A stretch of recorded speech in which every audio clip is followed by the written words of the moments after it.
Welcome to Canada's podcast. Bonjour, ici Sylvie Bougie pour la division de la province de Québec du Canada's podcast. Toujours un plaisir de vous retrouver. On se rappelle que toutes les balados sont en rediffusion sur le site du Canada's podcast ou encore sur mon site web vigiequebec.com dans la section balado. Aujourd'hui, je suis très contente de recevoir une femme entrepreneur. Ça fait un bout que j'avais pas reçu, me semble, de femme entrepreneur. Donc, Sarah Lambert, présidente et cofondatrice de Aura Médical. Salut Sarah, comment vas-tu? Ça va super bien. Merci beaucoup, Sylvie. Je trouve ça vraiment le fun aujourd'hui de te recevoir parce qu'on va en parler. Dans le fond, vous avez mis en marché, développé la marchette Liviti. Ça l'a fait en plus une belle couverture médiatique dans plusieurs journaux. Ce qui est le fun aussi, c'est que c'est utile, c'est innovateur. Vous mêlez l'intelligence artificielle à tout ça. Moi, je suis bien impressionnée là, par tout ce qui est là-dedans. Fait que je suis contente qu'on puisse en parler. Puis en plus, une autre chose, c'est que votre entreprise, elle a vraiment, je trouve, s'est développée hyper rapidement. Là, on a eu la chance de s'en parler en pré-entrevue, puis je suis vraiment impressionnée. Donc, très contente de t'avoir. Ceux qui sont à notre écoute ou écoutez ça, vous allez voir, là, pour vrai, c'est vraiment hot. Donc, avant qu'on aille plus dans le vif du sujet de Aura Médical, je voudrais savoir c'est quoi un peu ton parcours, puis as-tu toujours eu la fibre entrepreneuriale en dedans de toi ou c'est vraiment quelque chose qui est arrivé là, au hasard de la vie? Plusieurs questions, là. Donc, Oui. c'est arrivé plus au fil du hasard, là. C'est sûr que j'ai de la famille, là. Mes grands-parents étaient entrepreneurs. Puis c'est souvent ça qu'on dit dans la famille Lambert. Ils sont comme, ah, Sarah, tu ressembles à tes grands-parents. Fait que c'est le temps le fun de dire que je prends un peu la relève, mais même si c'est dans un domaine complètement différent, là. Donc, pour parler un peu de mon parcours, j'ai fait un baccalauréat en physiothérapie à l'Université Laval. Donc, directement après mon cégep, j'ai fait ce premier baccalauréat-là. Puis c'est vraiment sur le terrain que j'ai vu que mes patients ils manquaient un peu des outils de réadaptation à la maison. Fait que je voulais un peu continuer ma réadaptation en dehors de la clinique, puis je cherchais à trouver un moyen pour rester en communication avec eux. Puis j'en trouvais pas, en fait. Fait que c'est pour ça qu'après, j'ai changé. Après mon baccalauréat, j'ai pivoté un peu vers le génie mécanique. J'étais intéressée par tout ce qui était exosquelette, puis j'en ai conçu, là. Fait que c'est comme ça que j'ai rencontré mon cofondateur à Polytechnique Montréal. On a construit des exosquelettes pendant quelques années, puis à la fin de nos études, on était comme, ben OK, là, on part notre projet. Fait que on est là maintenant. Ça fait 3 ans qu'on a parti Aura Médical pendant qu'on était encore étudiant. Puis depuis ce temps-là, ça a quand même, on a une belle croissance. On a fait plusieurs accélérateurs. Fait qu'on a commencé avec le premier accélérateur de Polytechnique Montréal. Ensuite, on a été recruté par le Santec, qui est l'autre accélérateur plus avec l'ETS. Puis là, on en a fait un autre avec NextAI, qui nous a aidé un peu à développer la plateforme puis tous nos algorithmes d'intelligence artificielle. Donc, ajouter un peu ce que j'appelle notre sauce secrète à notre plateforme. Puis là, maintenant, on est en train de commercialiser, là, puis on a quand même des beaux plans de croissance pour l'année à venir, là. Donc, ça ressemble un peu à Ouais, les c'est bon. dernières années d'Aura. OK. Puis là, qu'est-ce que ça fait exactement, là? C'est ça, dans le fond, votre produit, parce que là, vous avez un produit actuellement, puis je pense que vous travaillez sur un autre, hein, c'est ça? Ça fait que c'est quoi, dans le fond, le produit exact? Comment est-ce que Aura se définit? C'est une plateforme de téléréadaptation qui est connectée avec des outils d'aide à la marche. Donc, on a cette plateforme-là qui permet de connecter le professionnel de la santé au patient. Mhm. Ça, c'est pas encore approuvé par Santé Canada. Fait que la seule chose qu'on peut vendre en ce moment, c'est juste l'outil connecté. Maintenant, OK. c'est quoi l'outil connecté? C'est ça, la marchette intelligente, là. Fait que c'est vraiment comme un déambulateur. On vient prendre le patient au niveau des hanches, vraiment comme un physiothérapeute le ferait en centre de réadaptation. Fait que c'est un harnais qui vient vraiment prendre le patient au niveau des hanches puis supporte son poids vers le haut.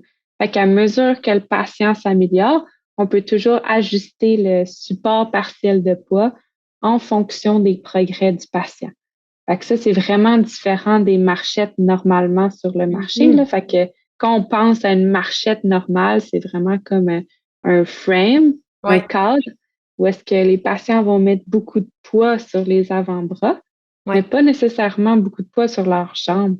Fait qu'ils vont devenir vraiment forts des avant-bras, mais pas nécessairement des jambes. Hmm. Fait que ça fait en sorte qu'ils peuvent pas vraiment réapprendre à marcher.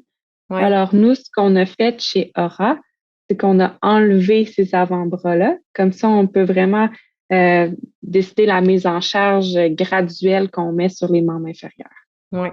Ah, c'est vraiment hot pour vrai. Puis en plus, ce que je comprenais aussi de ce qu'on se disait, c'est que c'est évolutif, là, justement, parce que vous avez des données en temps. C'est quoi, c'est en temps réel, les données, dans le fond, pour voir Ouais, l'évolution de la personne, comment elle s'améliore. Fait que, tu sais, parce que c'est un peu ça aussi, là, tu sais, je pense à la personne dans le temps, là, ma sœur avait des broches dentaires, puis là, une fois de temps en temps, elle allait se faire crinquer ça par le dentiste pour resserrer, mais tu sais, là, c'est en temps réel. Mais comment ça fonctionne? Les données sont en temps réel, mais est-ce que la marchette s'adapte en temps réel, elle, ou il faut quand même aller voir le physio, le thérapeute ou le professionnel pour adapter après?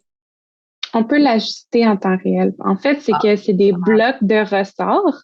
Fait que nous, ça s'en vient en bloc. Fait que quand le patient est rendu trop bon, on le voit sur l'application. OK, maintenant, vous avez dépassé vos limites. Fait que c'est le temps de changer de boîte ressort pour un soutien qui est un peu plus faible. Comme ça, le patient peut mettre plus de poids sur ses jambes. Fait que c'est vraiment dans cet ordre d'idée-là que nous, on veut que le patient soit autonome dans sa réadaptation tout en restant connecté avec le professionnel, mais vraiment le motiver à se pratiquer par lui-même, puis se pratiquant justement avec différents outils, comme justement ces blocs de ressort-là qu'on peut changer en fonction de ses propres progrès. Ouais. Puis comme tu dis, la part aussi des mains, j'ai vu une vidéo où, tu sais, la personne utilise ses mains en marchant aussi. Ça, c'est quand même intéressant versus justement la marchette normale. Fait qu'en plus de faire travailler ses jambes, tu donnes tu rends tous tes membres disponibles dans le fond. Fait que ça, c'est vraiment hot quand même. Mais là, c'est ça. Fait que là, tu as eu l'idée. Parce que moi, c'est ça qui m'impressionne. C'est que là, on est en 2023. Vous avez lancé l'entreprise en 2020. Puis tu sais, je veux dire, il me semble souvent on parle, tu sais, on va parler à des patenteurs, on va parler à des inventeurs. Tu sais, souvent, ils ont l'idée, le temps de le faire, le temps de le mettre en marché, le temps d'aller chercher de l'argent. On est rendu quasiment 10 ans, 15 ans plus tard. Des fois, ça verra jamais le jour. Mais là, vous, c'est quand même malade, là, parce que là, vous êtes allé chercher du financement, puis vous avez vraiment déjà une marchette là, qui est commercialisée, là.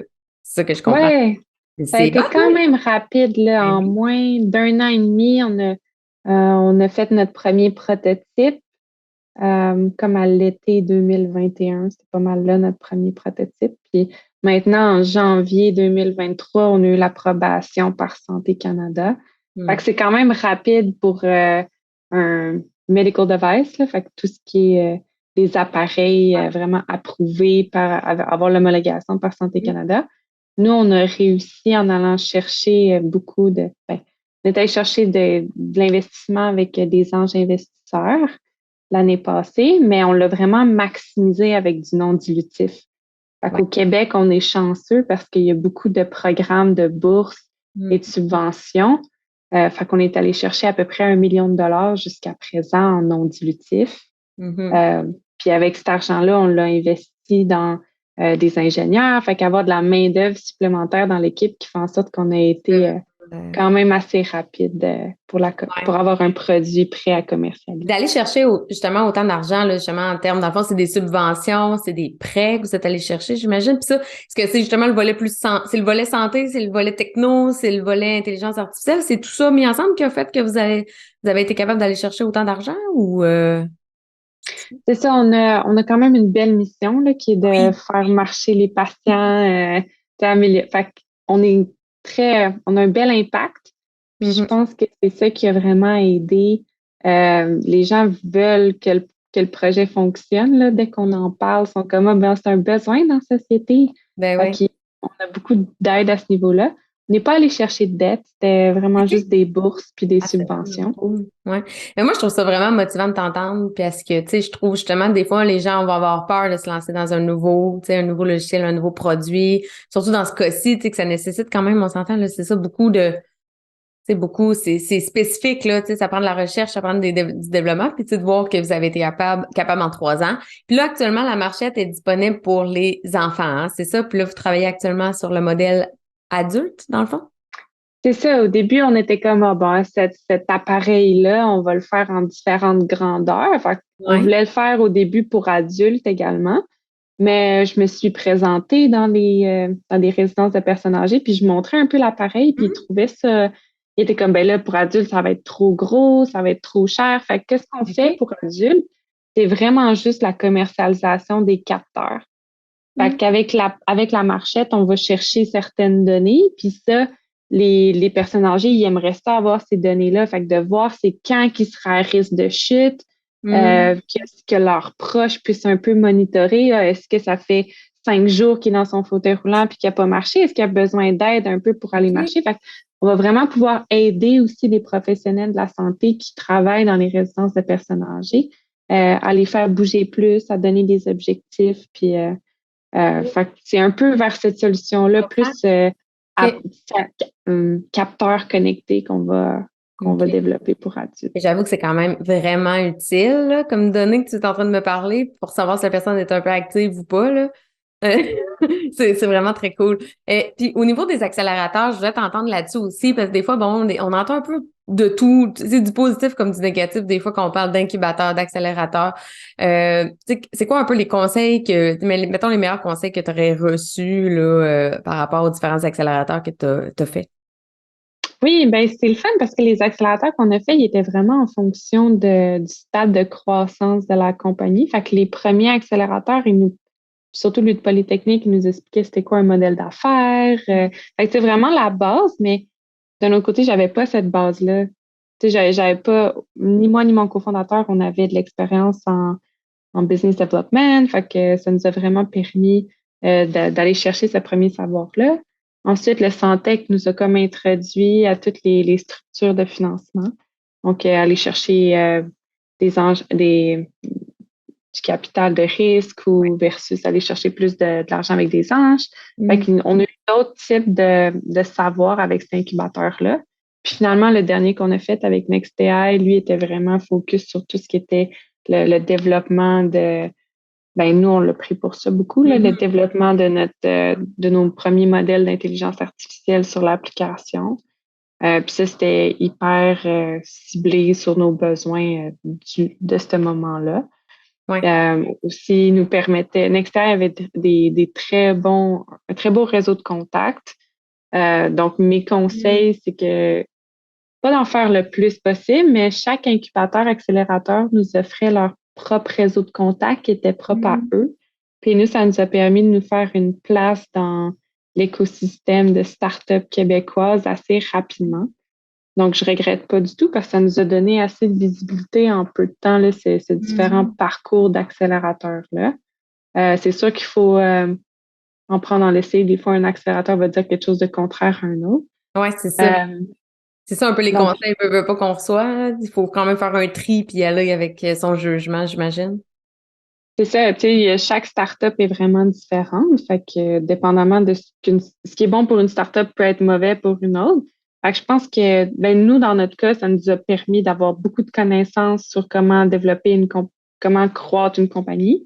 Mhm. Donc, pour nous, ça a été bénéfique parce qu'on n'avait pas d'expérience vraiment là-dedans au début. Mhm. Donc, ceux qui ont déjà une expérience, je ne conseillerais pas de faire tous les accélérateurs possibles, là, mais Ouais. dans notre cas, ça a été très bénéfique parce que ça nous a ouvert un réseau, on a pu apprendre beaucoup. Puis maintenant, en ce moment, je suis dans les bureaux du Santec, là, donc ils continuent de nous épauler même après le parcours intensif OK. d'accélération. Ouais, une fois rendu en propulsion avec le Santec, on a droit à des mentors qui viennent nous aider, qui viennent prendre un peu le pouls. OK, comment ça va aujourd'hui? Comment va tes Mhm. objectifs du corps? Puis pour nous, ça, c'est vraiment bénéfique là, de développer ces relations-là Mhm. avec nos mentors parce qu'on va également toucher leur réseau de contacts puis leur expérience. Donc Ouais. ça, c'est très, très pertinent pour notre temps.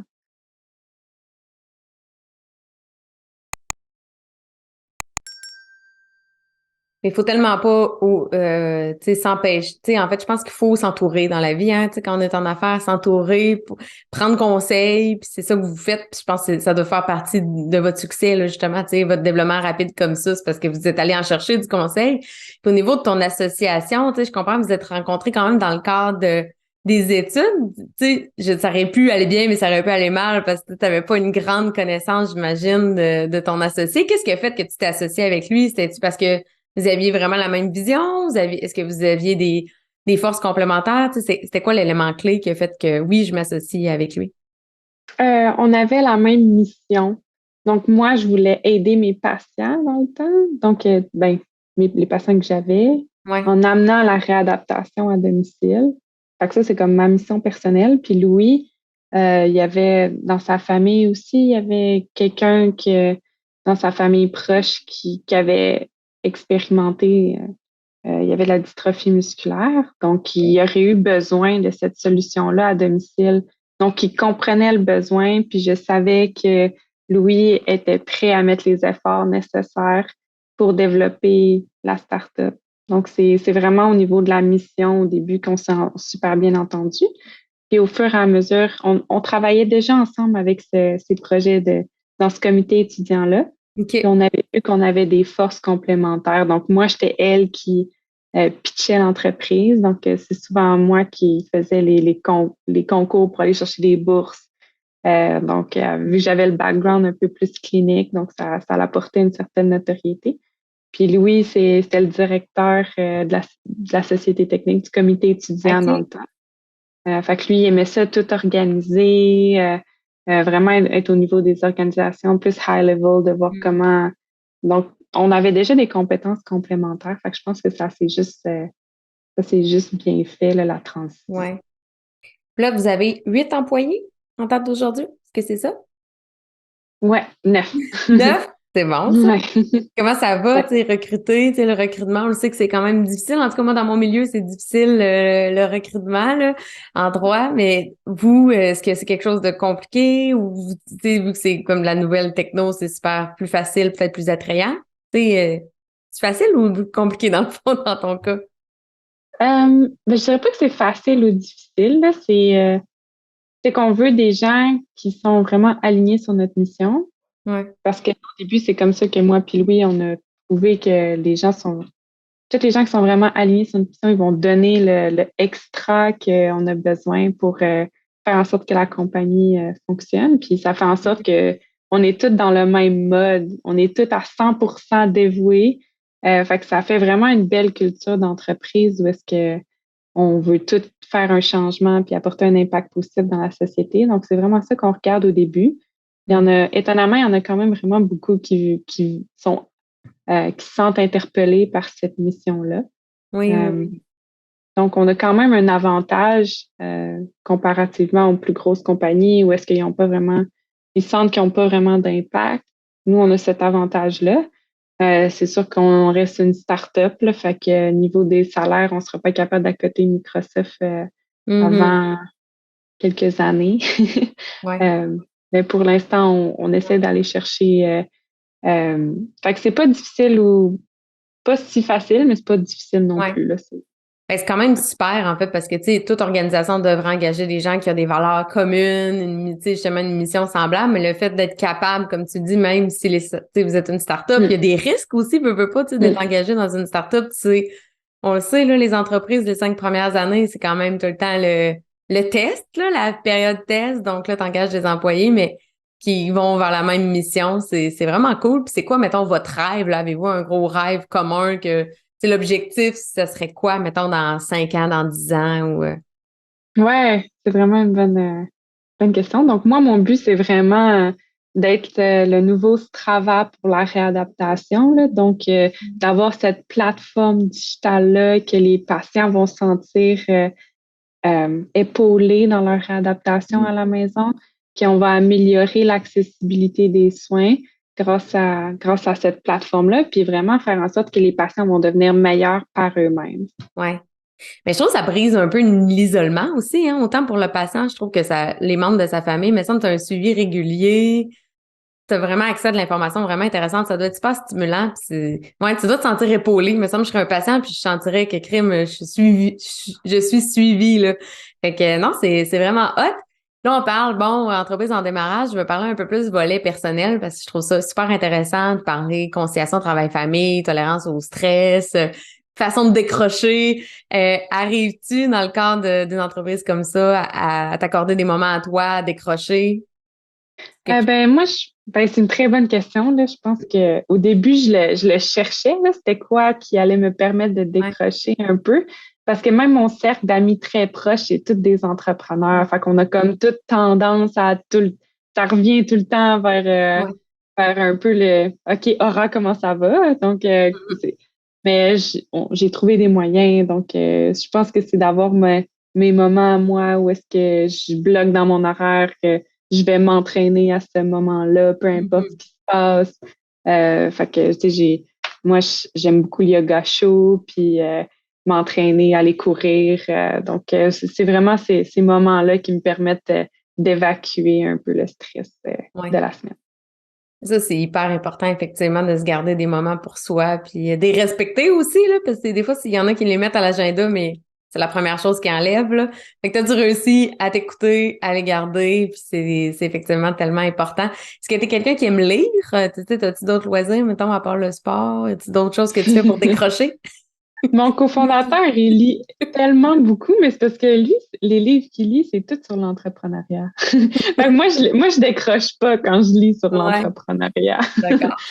Euh, mais sinon, j'essaie, puis mon cofondateur est vraiment bon sur tout ce qui est lecture, là. Moi, je préfère les podcasts. Fait que c'est excessivement pertinent ce que tu fais en ce moment, là, qui est un podcast, parce que moi, c'est ça que j'aime écouter quand je m'en vais courir. Bon. Je trouve que je En suis plus, tu capable de... connaissais même pas le Canada ce podcast, donc je te l'ai fait connaître en t'invitant. C'est bon. Ce qui est le fun, c'est qu'il y a des entrevues en français et en anglais, en passant, donc tu peux écouter. Des fois, c'est le fun de pratiquer son anglais aussi, puis écouter des réalités d'entrepreneurs d'Alberta, Calgary, Toronto, tu sais, ils ont toutes leurs réalités différentes. Fait que, mais c'est vrai que des podcasts, c'est intéressant, puis ça l'aide quand même à. C'est inspirant, moi je trouve. Moi, je fais ce genre d'implication-là parce que je trouve qu'on apprend tout le temps dès qu'on est en contact avec un autre entrepreneur. Moi, j'anime le Canada's Podcast actuellement, évidemment, comme tu le vois, mais j'anime aussi la Bulle immobilière, une émission de radio. Puis c'est vraiment ça, axé sur l'immobilier. Mais tu sais, chaque émission, j'apprends quelque chose, j'allume sur quelque chose. Je pense que les contacts humains comme ça, quand on est curieux et ouvert d'esprit, on peut juste apprendre, là. Fait que ça, c'est intéressant. Puis ton associé, c'est ça, lui, il lit, puis es-tu capable, y a-tu cet enjeu-là aussi de stress, puis d'être capable de décrocher? Tu sais, êtes-vous les deux très zen, ou lui, toi, t'es zen, puis lui, il est quand même plus anxieux, ou je serais comme Je pense curieuse. on est pas mal au même niveau. Ou est-ce qu'on a comme, je pense que tout entrepreneur a un peu de stress, Mhm. mais les deux, on est capable de bien le gérer. Puis c'est ça. On se dit souvent, c'est pas une course, c'est un marathon, là. Fait que je pense que c'est dans cet esprit-là qu'on essaie d'avancer puis de se dire, OK, c'est sûr qu'il y a certaines périodes qui sont plus intenses. Dans ce temps-là, on a besoin d'un repos après. Puis autant moi que lui, Mhm. puis qu'avec toute l'équipe d'Aura, là, dès que quelqu'un a besoin d'un congé, là, on le donne parce qu'on est comme, on sait que souvent, ils en ont besoin quand ils le demandent. Mhm. Ouais, donc clairement. Euh, c'est quoi le meilleur, mettons, conseil que tu aurais su jusqu'à maintenant? Dans le cadre, tu sais, on le dit, là, tu as fait beaucoup d'accélérateurs. Y a-tu un conseil qui t'a marqué, que t'as dit, crime, ce conseil-là, j'aimerais ça le partager aujourd'hui? Une Euh, question, hein? ouais, ben en fait, je pense que ce qui détermine qu'une startup avance bien, c'est vraiment les relations que les cofondateurs vont se former. Donc, je pensais pas au début, je pensais que comme on pouvait y aller tout seul dans mes tout débuts, mais je Ouais, pense que c'est ouais, ouais. vraiment les relations puis les partenariats possibles qu'on peut faire, c'est vraiment ça qui vont faire en sorte que Mm. l'entreprise peut croître. Donc, ne pas négliger les partenariats potentiels parce que c'est vraiment ça qui peut nous permettre d'aller chercher euh, les, pa- les premiers euh, succès qui font en sorte que ça va être vraiment appealing pour un autre investisseur d'embarquer. Donc, c'est de vraiment focuser sur les relations et les partenariats, ce n'est pas à négliger.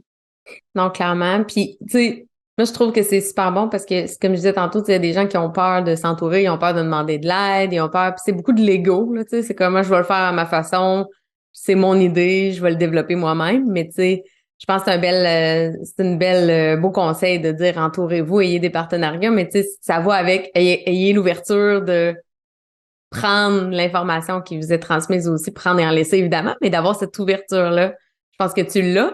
Puis j'aime ça aussi parce que, tu sais, je te sens quand même justement dans un bel équilibre, puis tu as l'air quand même une personne pas trop stressée. Puis ça, c'est le fun aussi à voir parce qu'on a beaucoup le tabou de l'entrepreneur en démarrage, jeune, il n'y a pas d'équilibre. Tu sais, moi, je pose toujours cette question-là à tous les entrepreneurs que je rencontre. Puis tu sais, il y a beaucoup on dirait la mode, tu sais, la mode de travailler tout le temps non-stop, d'être dans le jus, d'être stressé, puis ça devient, les gens, il y en a qui se valorisent quasiment avec ça.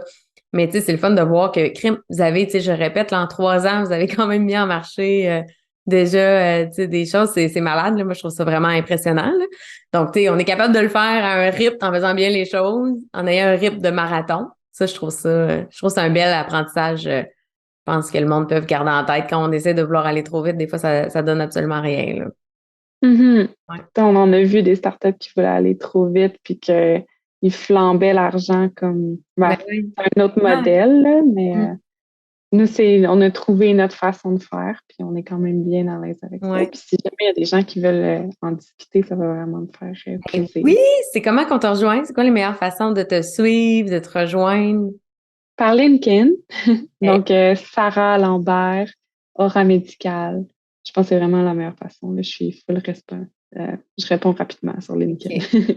Tu fais-tu tu sais, tu fais-tu des annonces de nouveautés, justement, mettons, quand vous allez lancer les adaptations? Ben, tu sais, malgré que toi, ta clientèle, mettons, les clients cibles, j'imagine, c'est pas le commun des mortels. C'est pas moi qui va acheter. J'imagine, c'est plus les professionnels de la santé ou Oui, on cible les gros clients? hôpitaux, là, Ouais. c'est ça. Donc, OK. des gros centres de réadaptation, des gros children's hospitals. Donc, Mhm. c'est eux qui peuvent en acheter en bundle, mais on vend en ce moment aussi aux particuliers, donc des OK. parents qui n'ont pas de solution pour que leur enfant y marche. Nous, notre but, c'est d'avoir un impact. Donc, c'est sûr que si on peut faire en sorte de changer un peu la vie d'un Ouais. enfant qui va faire en sorte qu'il va être capable de marcher, qui normalement, il n'aurait pas pu. Donc, Mm. c'est sûr que nous, on valorise ça, là, le fait d'avoir un impact. Puis pour l'instant, ça fonctionne bien. Moi, c'est vraiment hot. Ça veut dire donc partager le mot, gang, partager l'entrevue d'aujourd'hui parce qu'effectivement, c'est le fun que tu le dises qu'un parent qui nous écoute aujourd'hui, qui se sent interpellé, ben, il peut prendre de l'information puis te contacter dans le fond directement. Mais bravo pour vrai pour cette belle initiative-là qui fonctionne bien jusqu'à maintenant. C'est vraiment touchant. Je vous invite à aller consulter là, les différents articles sur Aura Médical. Vous allez voir, c'est vraiment touchant. Là. C'est beau, les témoignages de petits-enfants qui disent que ça a changé leur vie. Là. C'est vraiment beau, une belle mission. Puis ben merci, ça fait déjà le tour. Fait que merci, gang, de nous avoir écoutés. Et n'hésitez pas à vous abonner aussi donc à l'infolette du Canada, ce podcast, pour être au courant de tous les nouveaux podcasts qui sont, ou balados en fait, qui sont diffusés. Donc, et merci Sarah pour ton temps et bon succès pour Merci. la suite. Bye Merci bye. beaucoup. Bonne journée.